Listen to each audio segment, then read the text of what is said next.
Welcome back, guys, to Comic Universe, the only nerd-centric thing you need in your life, and today I thought I'd talk about an interesting subject that it's been on my mind, and I thought I'd share it here on the Universe.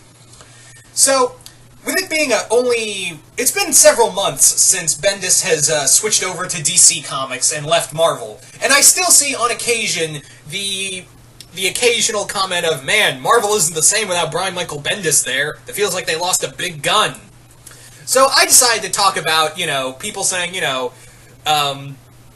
Marvel has lost a lot of major writers. They lost Rick Remender, they lost Hickman, they lost Bendis, now they've lost Bendis. So they've lost a lot of big writers throughout, during that time period. So there's been a lot of writers who have kind of parted ways with Marvel, either have gone over to DC and whatnot. Even Tom King was originally at Marvel doing his really good and really soul-crushing, I say soul-crushing in the best way because goddamn, Vision run.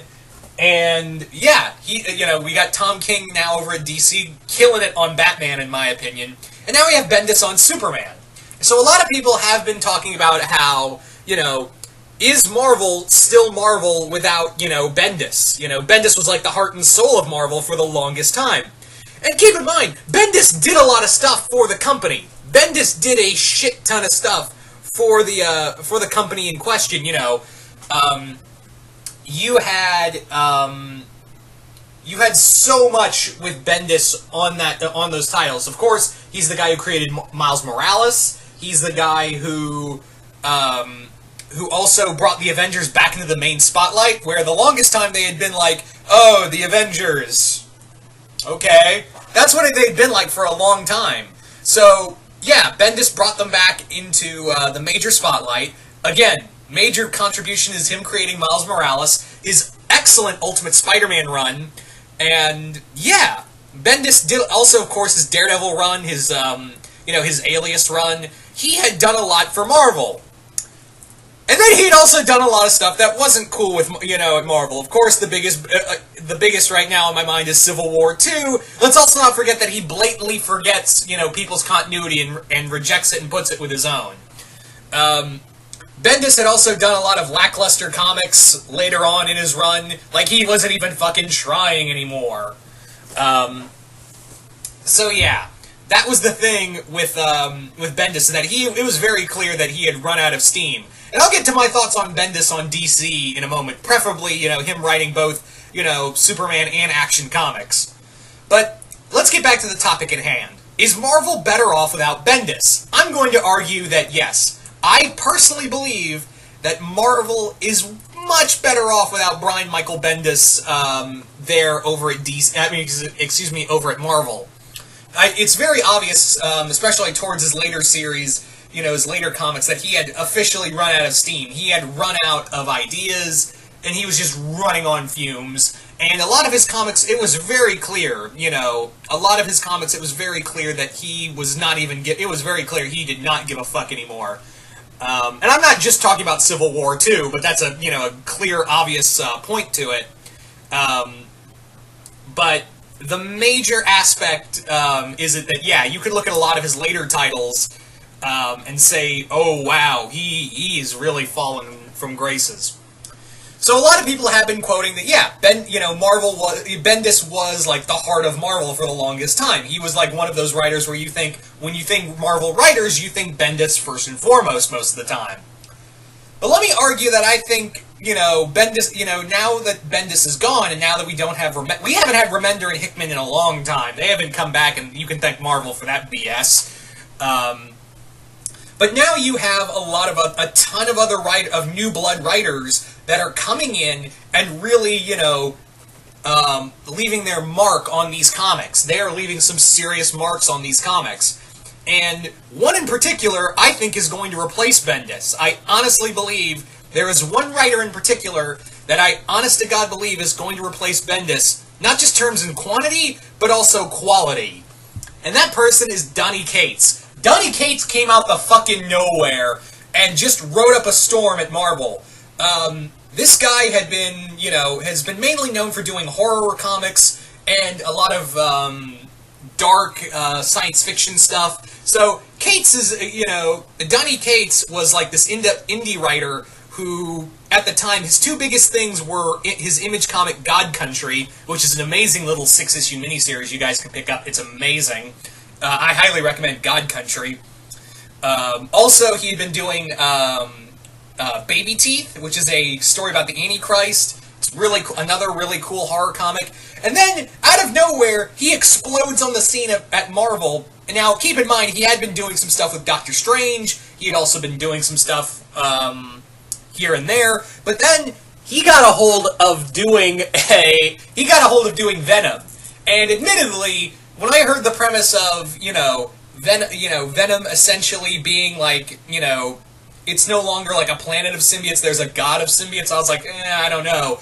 But when I read it, and how it ties together, it's not him, what I like about this is that he's not blatantly overriding the whole planet of the symbiotes thing. In fact, he's actually insinuating it. I think I just butchered that word, that's wonderful. But yeah, he actually did the whole stuff with Clintar, and actually, expanded upon it. He expanded more with the planet of the symbiotes. The whole thing with Null. He's really gone back to making Venom a horror character while still keeping that anti-hero stuff to him. The Sony movie is supposed to be doing. I'm not going to stop throwing shade on that movie. I'm sorry, but yeah, Donny Cates with Venom, and then he also did Death of the Inhumans, which, by the way, if you guys know me, then you guys know that I was sick to death of the Inhumans after the whole thing with what they did with X-Men. Yeah, totally. I'm totally not bitter. No, I'm totally bitter about that. I am very bitter about that. So, Death of the Inhumans made me care about the Inhumans while they're dying. He also wrote, he continued Jeff Lemire's Thanos run. And it's really out there. And he's already giving us, fun shit like Cosmic Ghost Rider. He's also going to be writing a new Guardians of the Galaxy comic. So, Donny Cates is definitely is their new, big gun. And let's not forget, they still, Marvel still has a ton of big guns over at their company. I know a lot of people said, with Hickman gone, and, Bendis now gone, and Remender all gone, who's left? Who's really left? Well, I'll tell you who's left. Not to mention Donny Cates, but also, we've still got Jason Aaron, who's become their big guy right now, currently writing Avengers, and soon to be writing Conan the Barbarian. Can't wait to see what he comes up with Conan the Barbarian. That was my #1 guy for Conan from the get-go, when Marvel got the rights back from Dark Horse to do Conan the Barbarian.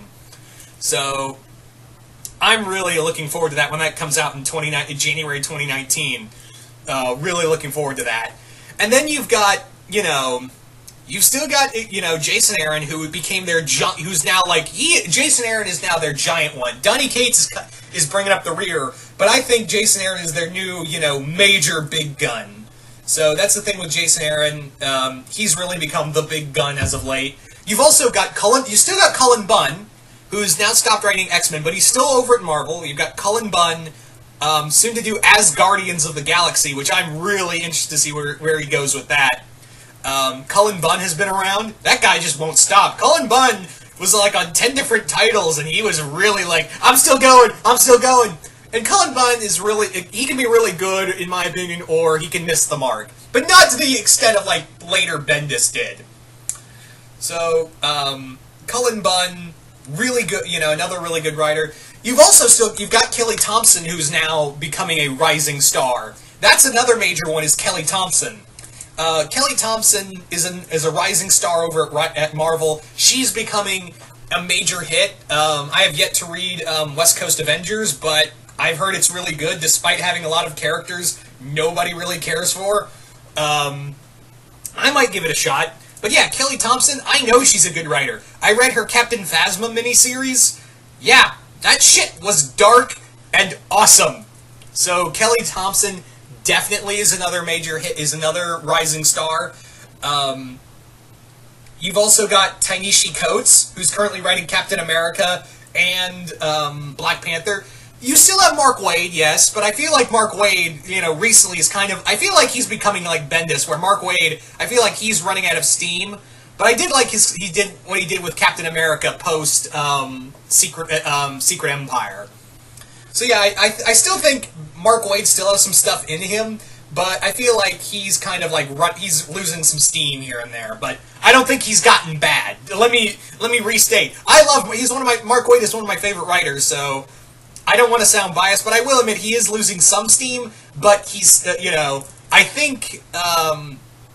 I think he's still got a lot of good left in him. I think you just need to give him the right characters. I think Marvel just kind of overworked him during, post-Secret Wars. I think they really overworked him. But yeah, they still got Mark Waid. They've still got, like I said, Jason Aaron's is now their major gun now. And Donny Cates is now becoming that rising star, and I really dig that. You also have a lot of other writers. Jeff Lemire. They have Jeff Lemire. They have a ton of writers to really pick up the pace, and this is what I've noticed that Marvel likes to bring in new blood a lot faster than DC. But yeah,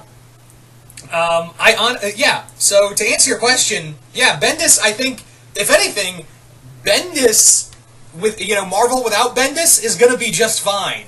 They have more than enough writers and a lot of new writers that are quickly rising through the ranks faster than the people at DC do. And not to throw shade at DC, I love like I said, Tom King instantly got Batman post Rebirth, and that's awesome. Tom King on Batman, excellent. But yeah, Bendis at DC. Yeah, I've read the DC comics. I've read them. I'm really pissed off. Like, I really enjoyed Tomasi's Superman, and even to an extent Jurgen's Superman run, Action Comics run. But yeah, Bendis, what the fuck are you thinking? With Lois and Clark, the whole thing between Lois and Clark, and something with what you did to John. And not to mention that, like, you're writing, I thought you just needed, and I even defended Bendis, maybe he just needs, some new air, some new fresh air. No, it's very obvious that you have no fucking clue what the fuck you're doing anymore, Bendis. So, yeah. If anything, I think Bendis has officially lost steam over at DC, and the sales are kind of showing that, unfortunately. I hate to say it. So, yeah. But to answer your question, Marvel is gonna be just fine. Marvel is gonna be totally fine. And I know I keep seeing a lot of these comments, but Marvel's gonna be just fine without Bendis. Bendis is gonna be over at DC. I just think giving him Superman was a bad idea, but Tom King was doing so well on Batman that they couldn't give him Batman. If anything, why don't you just give him Gotham City Central? Why don't you just give him bring back Gotham City Central and put Bendis on that? He just just give him that, and I think you could just get some good Bendis stuff out of that. Or shit, I don't know. How would you give him the Question? Bring back Vic Sage, and or do Renee Montoya stuff. Honestly, I'd be fine either way. Do that, and I would be, and you could get some good Bendis stuff. But giving him your biggest book, just on the grounds of it will sell well, was not the best idea, DC. Especially after how goddamn good, Tomasi was writing Superman. Anywho. Yeah. So going back real quick, excuse me. So, I want to actually backtrack and actually talk about one other writer that I think Marvel has that still has some juice in him, even though I'm a little leery about it. And that writer, I think another writer that, even though he's hit some bad points, you probably know, if you've been to my channel, then you already know who I'm talking about. It was hit some snags here and there. I think he's starting to redeem himself, is Nick Spencer. Now, hold on. I think Nick Spencer, while, yes, he did write Secret Empire, that atrocious abomination of an event, and, his run got very, out there, with, of course, Hydra Cap, and, that wasn't great, how the execution is. Now, I'm not going to fully blame, Nick Spencer, although, yes, a lot of those ideas did come from him. a lot of that did come from, those were executive decisions that he had no control over. I acknowledge that some of those decisions he made in both Captain America and, what was it? Captain America and Secret Empire, he didn't have a lot of control over, but a lot of those ideas did come from him. But yeah, now he's the new writer on Spider-Man. Yeah. And I'm not gonna lie, guys, so far I've been loving it. Ryan Ottley's artwork is fantastic. And also, he has written Spider-Man before. He wrote, which is a comic you guys should seriously try to check out, Superior Foes of Spider-Man. It was set during the Superior Spider-Man era, but it's centered around the Shocker, Boomerang, the Female Beetle, Overdrive, and yeah. That comic is just brilliant. It's like Secret Six of the Marvel Universe, and I loved it. It's really good. In fact, I think they've collected like big compendiums of them, so you guys can go and check those out for yourselves. But yeah, highly recommend Superior Foes of Spider-Man, and I've been really digging what he's been doing with Amazing Spider-Man. I'm really digging what he's doing with Amazing Spider-Man. It feels like classic Spider-Man, but at the same time, like he's doing new stuff with it. Like, he brought back the Tri-Sentinel from the Acts of Vengeance storyline. Yeah, you remember the Tri-Sentinel? Like, no one gave a shit about the Tri-Sentinel, and then he brought it back, and it's really cool. He also did, he's also got, Mary Jane back with him, and it's awesome. But I'm really worried that it may, they may break up again because, Marvel, as Backstreet Boys once said, quit playing games with my heart. But anyway, so Nick Spencer I'm going to defend, but like I said, I'm still leery about it. Like I'm waiting for the other, it's like I'm waiting for the other shoe to drop. But right now, I think Nick Spencer has got his shit together finally, and I've been digging, and he's also another writer. That one's more love him or hate him. Another writer that's kind of like you love him or hate him at this point is Dan Slott. They still got Dan Slott, who has kind of... I read his Iron Man, and yeah, wow, he's run... Man, Spider-Man took a toll on his writing. Because, yeah, his Iron Man... If you enjoy his Iron Man run, then that's totally fine. No problem, and, no ill will against you, but... Yeah, this, wow. He really lost a lot of gas on that, but yeah. So in other words, Bendis, bye Felicia.